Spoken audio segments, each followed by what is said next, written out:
Hello everyone. तो ये question आपका class 12 CBSE board exam physics में इस ईयर पूछा गया था। तो हम ये क्वेश्चन डिस्कस करते हैं और देखते हैं इसका फाइनल आंसर क्या होगा। So let us read this question. Consider three metallic spherical balls A, B and C, each of radius r. Each shell is having a concentric metal ball of radius r upon 10. तो ये क्या कह रहा है कि हमारे पास तीन metallic spherical balls हैं A, B और C, जिनका रेडियस आर गिवन है और उसके अंदर हमने तीन मेटल बोल्स प्लेस किए हैं जिसका रेडियस आर अपॉन 10 है। और आगे इसमें ये क्या है कि इन तीन स्फेरिकल शेल्स पे और मेटल बोल्स दोनों के हमने सरफेस पे कुछ कुछ चार्ज दिया है जिनकी वैल्यूज इन्होंने दी हुई हैं। तो हमें कंपेयर करना है कि हमारी इलेक्ट्रिक फील्ड जो होगी एट अ डिस्टेंस 3r क्या होगी फ्रॉम सेंटर से। Okay, so the main concept that will be used in this question is that electric field inside charge conductor is zero. Okay, तो ये आपको पता भी होगा। तो इलेक्ट्रिक फील्ड जो होती है इनसाइड चार्ज कंडक्टर में हमारा आ जाता है मेटल भी आ जाता है, तो इनसाइड मेटल जीरो होगा। तो ये हम कंसेप्ट लगाते हैं और ये क्वेश्चन को सोल्व करते हैं। सो हमारे पास तीन मेटेलिक बोल्स हैं, मेटेलिक स्फेरिकल शेल्स हैं और इनके अंदर मेटल बोल्स प्लेस्ड है।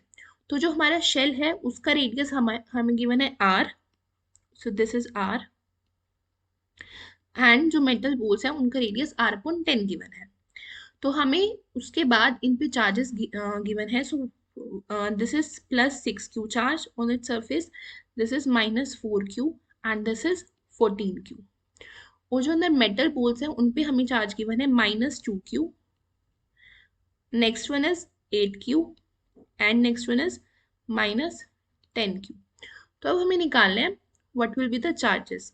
अब हमें निकालना है electric field at distance 3r। तो अगर हम इसमें देखें ड्यू टू इंडक्शन, क्योंकि इलेक्ट्रिक फील्ड जो होगी अंदर जो होगी मेटल स्फेरिकल शेल के वो जीरो होगी। ठीक है, ये हमने पढ़ा हुआ है। तो जीरो होगी तो जो हमारा चार्ज है वो सिर्फ सरफेस पे आ जाएगा, आउटर मोस्ट सरफेस पे आ जाएगा, तो इंड्यूस हो जाएगा। तो अगर हमारा यहाँ पे चार्ज -2q है, सो स्फेरिकल शेल के इनसाइड सरफेस पे हो जाएगा +2q और आउटसाइड आ जाएगा -2q, right. For second shell अगर हमने ए मान लिया, ये बी मान लिया और ये सी मान लिया, तो जो सेकेंड शेल है उसमें क्या होगा, यहाँ पे 8q है तो इसके इनसाइड सरफेस पे आ जाएगा -8q by induction, so it will have +8q outside shell. और -10q अगर यहाँ पे है so that will be +10q and on the surface we will have -10q। Okay, so अब हमें निकालना है इलेक्ट्रिक फील्ड क्या होगी। सो क्यू नेट अगर हम निकालें, because we have to find the electric field at distance 3r, and 3r जो हमारा सरफेस होगा, अगर हम गॉसियन सरफेस बनाए तो 3r जो सरफेस होगा वो हमारा r रेडियस के भी बाहर होगा। So in that case, we will see कि what is the Q enclosed, what is the charge enclosed inside that Gaussian surface. So inside that Gaussian surface, we will find the net charge. So in first case A, अगर हम net charge देखें, so that will be 6q minus 2q, क्योंकि अंदर का जो charge है -2q plus 2q, that will cancel out. So net charge for A will be +4q. Similarly for B, we will have -4q plus 8q, that is again +4q. and in case of C, net charge हमारा क्या होगा, q net will be equals to 14q minus 10q, that will be 4q, right। तो अब हम electric field निकालते हैं। सो bye Gauss law हमारी electric field क्या होती है, that E dot ds will be equals to q enclosed divided by epsilon naught. So for case 1, case A, E dot, and what is the area of spherical shell that Gaussian surface 4 pi r, where r is the distance from the center of that Gaussian surface. So Gaussian surface is 3r whole square is equals to q net, which is 4q upon epsilon naught. अगर हम B के लिए देखें तो B के लिए भी हमारा सेम आएगा, E इंटू 4 पाई 3r का square is equals to net charge is 4q upon epsilon naught. And similarly अगर हम C के लिए देखें तो C के लिए भी हमारा चार्ज क्या आएगा, सेम इलेक्ट्रिक फील्ड जो आएगी वो सेम आएगी।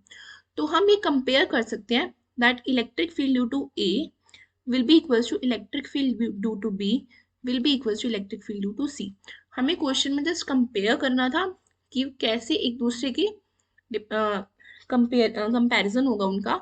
तो हम फाइनल आंसर होगा कि तीनों की जो इलेक्ट्रिक फील्ड होगी at a distance 3r from centre will be equal. और अगर इसी क्वेश्चन में अगर आपको उनकी वैल्यू निकालनी होती तो उनकी वैल्यू क्या आ जाती, that E into 4 pi into 9r square will be equals to 4q divided by epsilon naught.